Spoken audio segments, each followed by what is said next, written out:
Hello and welcome to our top 10 male anime characters. I'm Bobby, this is Jamie, and this is Sam. Warning! This video may contain minor spoilers. If you do not agree with what we have to say, then screw yourself. Now enough with all formalities, let's go straight into the list. Number 10. Hey from Darker Than Black, Season 1, and not Season 2 because... Well, in Season 2 he was a stupid drunk hobo that beat on little kids. The reason we put Hey at number 10 in our list is because he has epically awesome powers. And a nice mask. And a very nice mask, even though it does crack sometimes. And the thing about Hay is, he wasn't always the main focus of the story, but when he did come in, he made the scene, immediately more cool. 20% more cooler? Yeah, 20% cooler. That's why he deserves a number 10 on the list. Number 9. Toyomi from Bakemonogatari. This character is a personal favourite of mine, and I'm going to talk about him since no one else doing this list seems to have any idea who the hell he is. It's true! The thing about Araragi is, it's a debatable choice to put him on this list, since he's extremely weak and gets the crap kicked out of him at every single fight he has, apart from when he's fighting against a 10-year-old girl, and that's not exactly, well, a prideful victory, is it? It's true! Well, I always thought Araragi's way of solving fights with words instead of by beating the shit out of people was pretty cool, and I like him very much as a character, despite his quirks such as making out with his little sisters and possibly having a toothbrush sex fetish. That's debatable! Yeah, but aside from all that, I always found him a very likable character, and that's why he gets this place as number 9. Number 8. Light Yagami from Death Note. Although his morals are a bit questionable, and they are, I really enjoy watching this character, slightly more than I enjoy watching L. Even though he's a massive wanker. Yes, he is. He kills people, and what he does is very wrong, unless you agree with him, in which case, okay. That's debatable. It's not, okay, it's debatable. But there's something so fun about watching him plot his evil plots. And that's why he's number 8. Number 7. Captain Levi from Attack on Titan. He shows absolutely no emotion. He's like the Kristen Stewart of the Survey Corps. Even though his friends are dying right in front of him, he still keeps that straight face without looking like a son of a bitch. And with his badass fighting skills, this is why we put him at number 7. Number 6. Shintaro Midorima from Kuroko no Basket. Those of you who have not seen Kuroko no Basket will be wondering what a basketball player is doing on the list with awesome fighters, psychotic killers, and child molesters. Midorima is a very superstitious character who believes in horoscopes and lucky items, and anything associated with that. However, this does not hinder his character and makes him that much more awesome, as it allows him to score any basketball shot from anywhere on the court. And this is why he deserves number 6 on our list. 3-pointer. Number 5. Greed from FMA Brotherhood.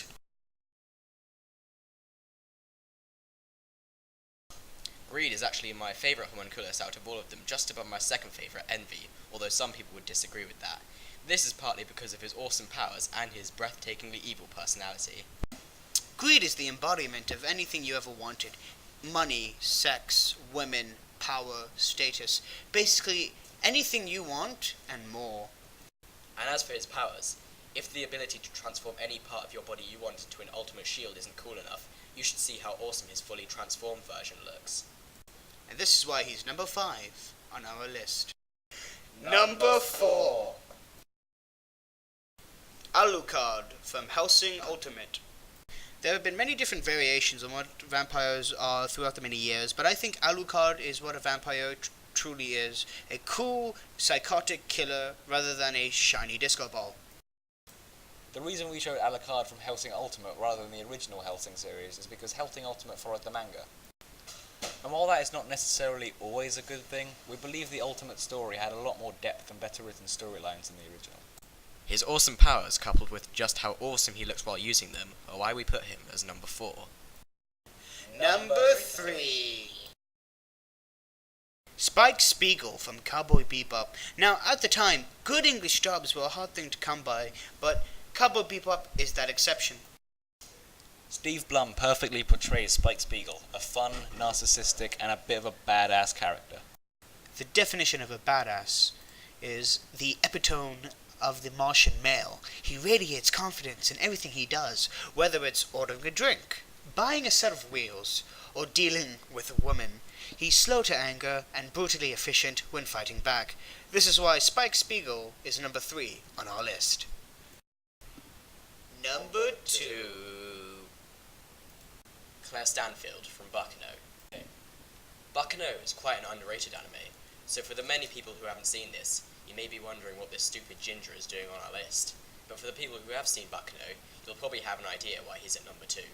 Claire Stanfield is a conductor on the Transcontinental Express, the Flying Pussyfoot. But when trouble hits the train, he transforms into the Rail Tracer, a terrifying psychopathic killer who kills any person on the train who causes even the slightest bit of distress to the other passengers. If the fact that he is an insane killer isn't bad enough, he also seems to think that he is a god, and that the entire world is just an illusion inside his head.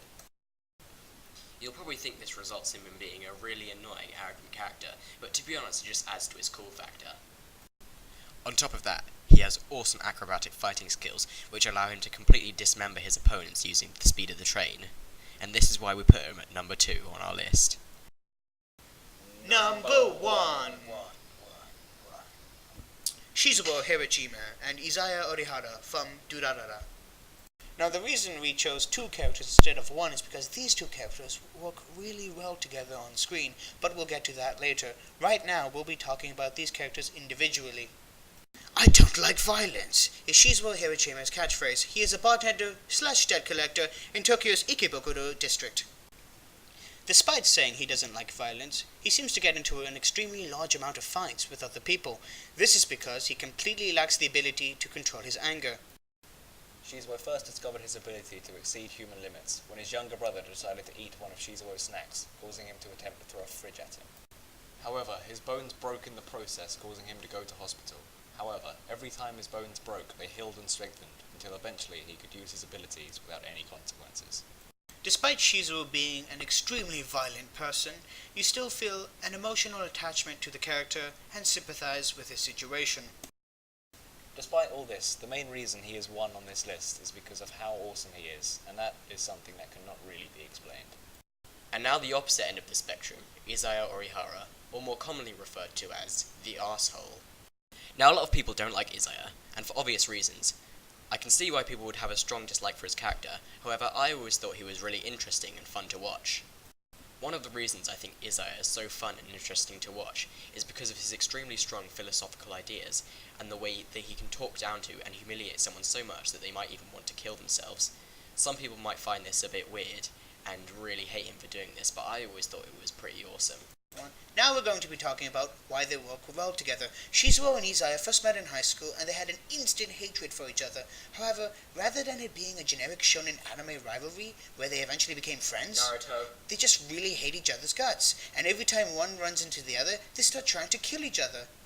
Their hatred for each other makes for some great on-screen chemistry, which in turn results in some of the most interesting scenes in the entire Torara anime. We're looking at you, Tumblr fangirls. This is why they're both at number 1 on our top 10 male anime characters list. Thank you for watching. We hope you enjoyed. If you have any better suggestions, good luck with that. Comment down below. Let us know. And next future video should be coming out soon. We hope you enjoyed, and stay tuned for more.